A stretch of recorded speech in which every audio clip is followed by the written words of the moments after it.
आप सभी का स्वागत है सबलाइन क्लासेस में। हम देख रहे हैं शिक्षण अभिक्षमता यानी टीचिंग एप्टीट्यूड।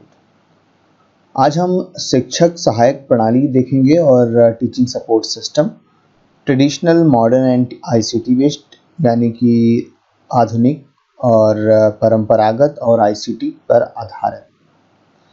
हम इससे पहले भी इसके बारे में पढ़ चुके हैं, लेकिन आज हम जो है प्रश्नों पर चर्चा करेंगे कि इस टॉपिक पर कौन कौन से क्वेश्चन बन सकते हैं और कौन कौन से क्वेश्चन अभी तक आ चुके हैं। तो हमारी उन्हीं प्रश्नों पर मुख्य जो है हमारा फोकस रहेगा। तो ये 3 बातें मैंने आपको बताई थी पिछले वाले वीडियो में, और अगर जिन्होंने नहीं देखा है तो पहले आप वो वीडियो देख लीजिएगा और उसका डिस्क्रिप्शन बॉक्स में लिंक भी मिल जाएगा आपको उस वीडियो के लिए। तो ट्रेडिशनल जो आपका सिलेबस है वो बताता है कि 3 टाइप के सपोर्ट सिस्टम है, ट्रेडिशनल, मॉडर्न, आईसीटी बेस्ड। तो परंपरागत, आधुनिक और आईसीटी पर आधारित।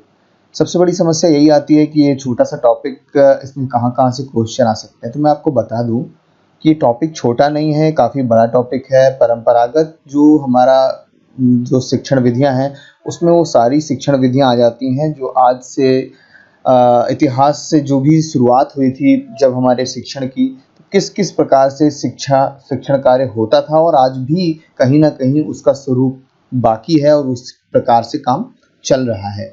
तो मैंने उस वीडियो में लिंक भी दिए थे कुछ, और आज के वीडियो में भी मैं दे दूंगा कि वैदिक शिक्षा है, चाहे मुस्लिम शिक्षा है या बौद्ध शिक्षा है, कोई भी शिक्षा उस समय रही या उस समय जो भी महापुरुषों ने अपनी अपनी बातें बताई, और उसके बाद आधुनिक शिक्षा में किस प्रकार से परिवर्तन हुआ, किस प्रकार से ब्रिटिशर आए और उन्होंने अपने रूप में उसको परिवर्तित करने का प्रयास किया।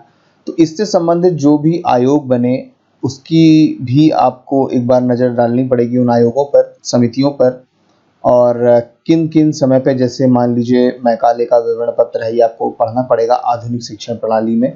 और उसके बाद लॉर्ड कर्जन हुए, वुड का डिस्पैच हुआ, विश्वविद्यालय शिक्षा आयोग बना। तो ये सारी चीज़ें मिलकर, और जो आज़ादी के बाद यानी कि स्वतंत्रता के बाद भी जो जो चीज़ें आई वो भी यहाँ पर आपको देखनी है। आईसीटी बेस्ड मुझे तो बहुत ईजी लगता है, मुझे नहीं लगता कि इसमें कोई कठिन चीज़ है, लेकिन फिर भी कुछ टर्म्स ऐसे होते हैं आईसीटी के जो कभी कभी कंफ्यूज कर देते हैं। तो अभी तक कौन कौन से प्रश्न आए हैं उन पे चर्चा होगी। और आईसीटी इसलिए थोड़ा सा इजी हो जाता है क्योंकि 5 नंबर का जो है अलग से भी एक अलग पोर्शन बना है पूरा आईसीटी का, जिसमें कंप्यूटर के बारे में पूछा जाता है ना। तो एक छोटी सी चर्चा थी जिसपे मुझे लगा कि आपसे बात करनी चाहिए। चलिए अब शुरुआत करते हैं क्वेश्चन की। और क्वेश्चन में सबसे पहले मैं आपको बता दूं कि ये क्वेश्चन मैंने आपको उसी वीडियो में पूछा था कि आप लोग आंसर देंगे। तो देखते हैं, आप बहुत लोगों ने सही आंसर दिया, मोस्टली लोगों ने सही आंसर दिया। तो उम्मीद है आप लोगों को आपकी तैयारी अच्छी है।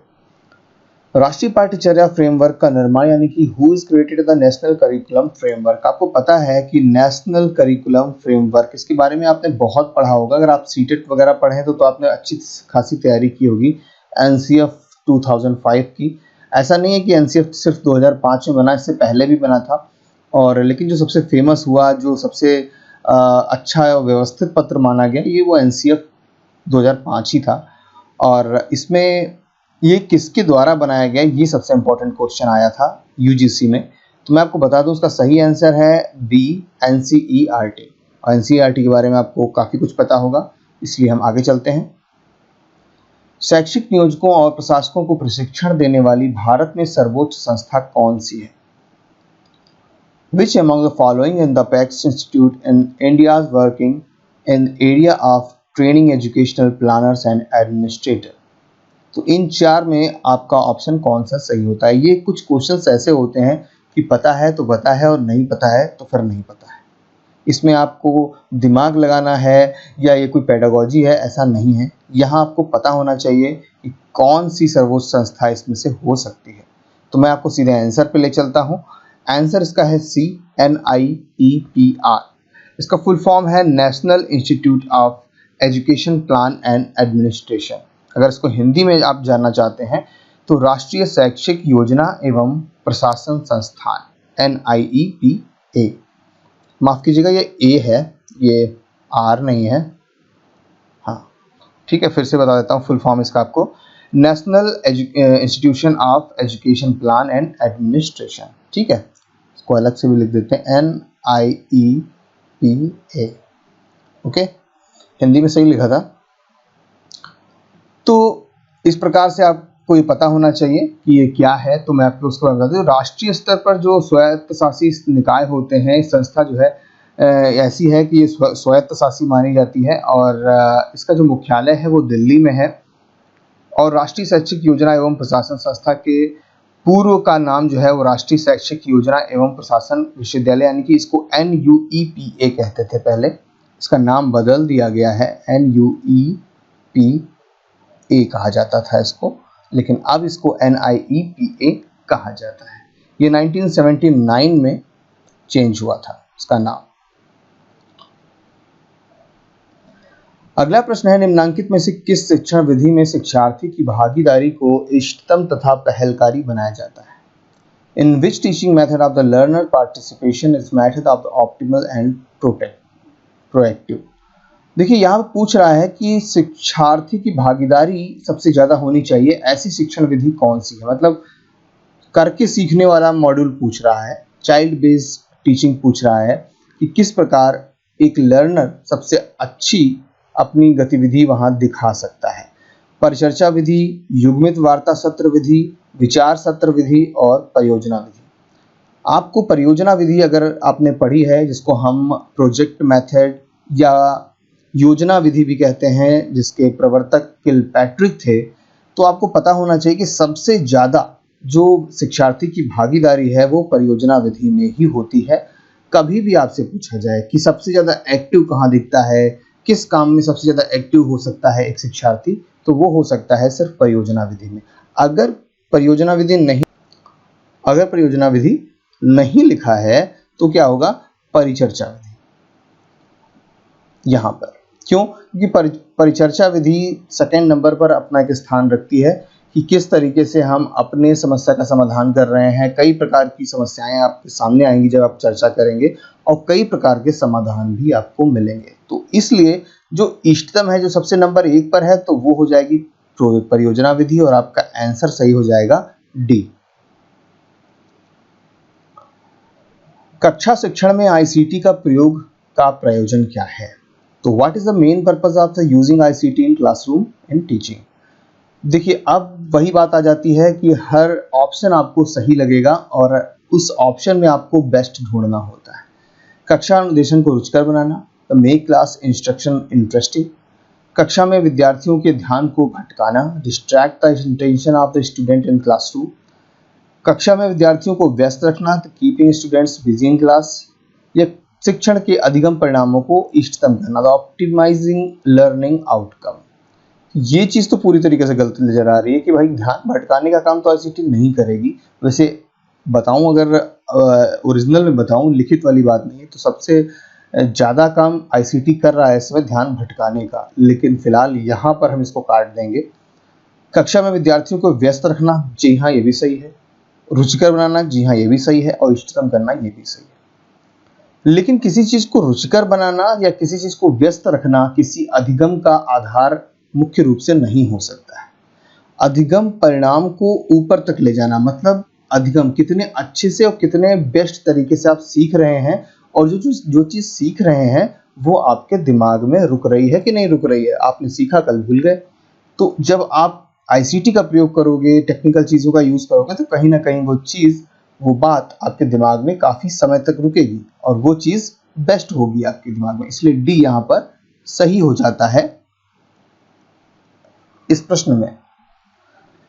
अगला प्रश्न है, प्रयोग और विश्लेषण में विद्यार्थियों की योग्यता में सुधार के लिए निम्नांकित में से कौन सा उत्तम अध्ययन क्षेत्र है? Which among the following is the best field of study to improve the ability of student experiment and analysis? Science, history, economics, languages. देखिए बात करी जा रही है यहाँ पर प्रयोग की और विश्लेषण की। विज्ञान ही एक ऐसा शब्द दिख रहा है जहाँ पर प्रयोग और विश्लेषण ज्यादा दिखाई देता है। ऐसा नहीं है कि अर्थशास्त्र में बिल्कुल प्रयोग और विश्लेषण है ही नहीं, या भाषाओं में नहीं होता है, हर चीज में थोड़ा बहुत होता है। लेकिन साइंस एक ऐसा सब्जेक्ट है जिसमें सबसे ज्यादा प्रयोग और विश्लेषण दिखाई देता है, इसलिए आपका ए यहाँ पर सही हो जाएगा। प्रौढ़ शिक्षा में प्रयुक्त विधियों और सिद्धांतों से संबंधित अध्ययन क्षेत्र क्या कहलाते हैं? देखिए यहाँ पर 4 लिखे हुए हैं और ये क्वेश्चन मैंने आपको पहले भी पूछा था, यहाँ पर नहीं, वीडियो में नहीं पूछा था, कहीं और पूछा था। कई लोगों ने इसका आंसर भी दिया, लेकिन मैंने उसके सामने ऑप्शन ऐसे लिख दिए थे कि आपको आराम से पता चल जाए। फिलहाल इसका आंसर सीधे मैं आपको ले चलता हूँ। यहाँ पर सही आंसर है एंड्रोगॉगी। एंड्रोगॉगी को ही प्रौढ़ शिक्षा कहते हैं। अगर ये बात आपको पता होगी तो आप सीधे आंसर पे चले जाएंगे, इसीलिए ये चीज़ ध्यान रखने वाली है।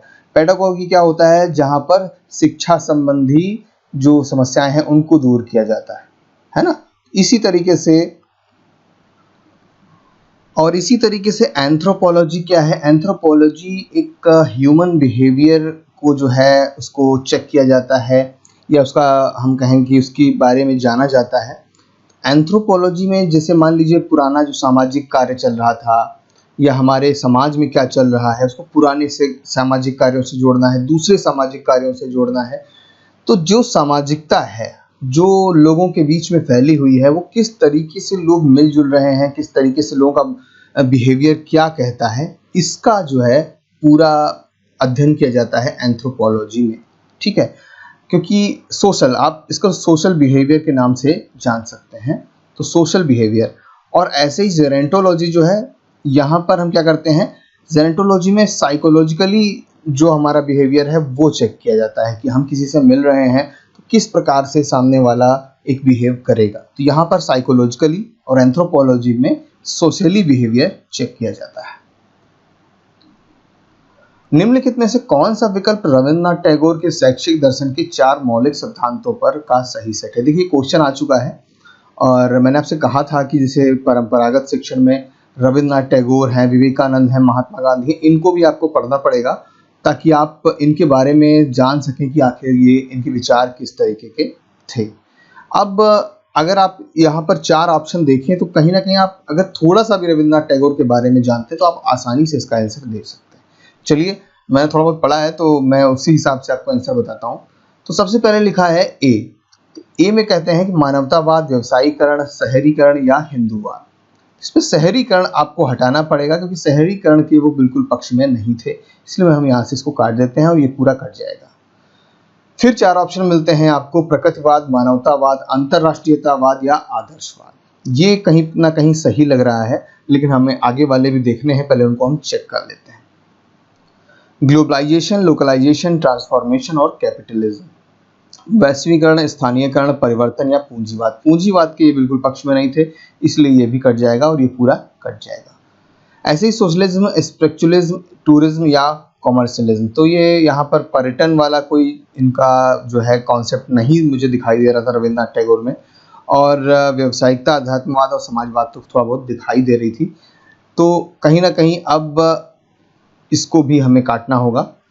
बचा एक, आदर्शवाद, अंतरराष्ट्रीयतावाद, मानवतावाद और प्रकृतिवाद। तो बी आपका सही हो जाता है यहाँ पर, और आपका सही आंसर है बी। इसी प्रकार आप कई लोगों को पढ़िए, विवेकानंद को पढ़िए, महात्मा गांधी को पढ़िए, रविन्द्रनाथ टैगोर को पढ़िए और दयानंद सरस्वती को पढ़िए। इनके वीडियो मैं बना चुका हूँ, उनका लिंक आपको दे दूंगा। अगर और भी कोई होगा तो मैं उसका भी लिंक नीचे डिस्क्रिप्शन बॉक्स में आपको मिल जाएगा। उम्मीद करते हैं इतने में ही प्रश्न आने चाहिए, इससे बाहर नहीं आने चाहिए, लेकिन यूजीसी है, इसका मूड कुछ भी हो सकता है, लेकिन मेन लोगों के बारे में हमें कम से कम पता होना चाहिए। एडुसेट शैक्षिक सामग्री वितरित करने के लिए देश को कई प्रकार की सुविधाएं प्रदान करता है, और यह किस प्रकार का संसाधन है? तो ये क्या है एडुसेट, इसके बारे में आपको बताना है। ठीक है, एजुकेशनल कार्यशाला है, एजुकेशनल प्रयोगशाला है, एजुकेशनल उपग्रह है या एजुकेशनल शिक्षण विधि है? क्या है? जी हाँ, ये है एजुकेशनल उपग्रह, जिसको हम कहते हैं एजुकेशनल सैटेलाइट। ये इसरो ने 2004 में स्टार्टिंग में छोड़ा था इसको, 2004 में, और GSAT-3 जो था उसी को इन्होंने एडुसेट के नाम से बोलना शुरू कर दिया कि भाई एडुसेट क्या है। तो आपको ये याद रहना चाहिए कि ये GSAT-3 था, इसरो ने भेजा था श्रीहरिकोटा आंध्र प्रदेश से। और ये क्यों भेजा गया था? ताकि इसके द्वारा जो भी एजुकेशनल चैनल्स हों या एजुकेशनल कोई भी प्रोग्राम हो, उसको ICT से जोड़कर लोगों के सामने इजीली भेजा जा सके, पहुंचाया जा सके, है ना। तो ये आपका सही हो जाएगा सी, एडुसेट एक एजुकेशनल सैटेलाइट है। 1992 में बोझ मुक्त शिक्षा की संकल्पना किस समिति के द्वारा पारित की गई थी? बोझ मुक्त शिक्षा मतलब बर्डन फ्री एजुकेशन। वैसे तो ये लाइन आपको एनसीएफ 2005 में भी मिल जाएगी, लेकिन फिलहाल यहां पर क्वेश्चन है 2092 में बोझ मुक्त शिक्षा की संकल्पना किस समिति ने दी थी। तो आपको यहाँ सही आंसर मैं बता देता हूँ सीधे। जी हाँ, ये दी थी प्रोफेसर यशपाल समिति ने। प्रोफेसर यशपाल इसके अध्यक्ष थे और इन्होंने ही कहा था कि जो शिक्षा है उसका बोझ कम होना चाहिए, बस्ता जो है थोड़ा हल्का हो जाना चाहिए, चीज़ें थोड़ी ऐसी हों कि जो बच्चों को आसानी से समझ में आए। इसके अलावा जो 3 आपके सामने हैं, जी राम रेड्डी समिति, ये दूरस्थ शिक्षा से संबंधित है और ये भी 1992 में ही थी। और मुदालिया शिक्षा समिति जो है ये संबंधित है माध्यमिक शिक्षा आयोग से, जिसको मुदालिया शिक्षा आयोग भी कहा जाता है। तो ये माध्यमिक शिक्षा आयोग से संबंधित है। और जस्टिस JS वर्मा समिति जो है ये संबंधित है शिक्षकों के शिक्षण से, या हम इसे कहें कि ट्रेनिंग से, जो शिक्षकों की ट्रेनिंग होती है उससे संबंधित है कि शिक्षक वर्तमान में मान लीजिए 4 साल 5 साल पहले शिक्षक बन चुका है, क्या वो अपने कार्य में उतना अच्छा है या नहीं है, या कोई कमी आ रही है तो उसको कैसे दूर किया जाए, ये सारी चीज़ें जस्टिस JS वर्मा समिति में बताई गई थी। तो ये भी इम्पोर्टेंट है सारी आपके लिए। और इसी के साथ आज का जो लास्ट क्वेश्चन है ये आपके लिए है और उम्मीद करता हूँ आप लोग इसका आंसर जरूर बताएंगे। बहुत ही सरल है। भारतीय शिक्षा के इतिहास में किस शैक्षिक घोषणा पत्र को भारतीय शिक्षा का मैग्ना कार्टा कहा जाता है? मैं आपको बता दूं ये प्रश्न इतना फेमस है कि यूपीएससी के एग्जाम में भी पूछा जाता है, तो यूजीसी में तो बहुत आसानी से पूछा जा सकता है या किसी और रूप में भी पूछा जा सकता है। तो इसका आंसर मैं आपको अगले वाले वीडियो में, जिसमें हम प्रश्नों की चर्चा करेंगे, उसमें जरूर बताऊंगा, क्योंकि इसके बारे में थोड़ा सा बताना भी जरूरी है। और इसी के साथ साथ आज का विषय यहीं पे समाप्त होता है। हम आपको मिलेंगे जल्द ही आने वाले वीडियोस में। जुड़े रहिएगा सबलाइन क्लासेस से। Thank you very much.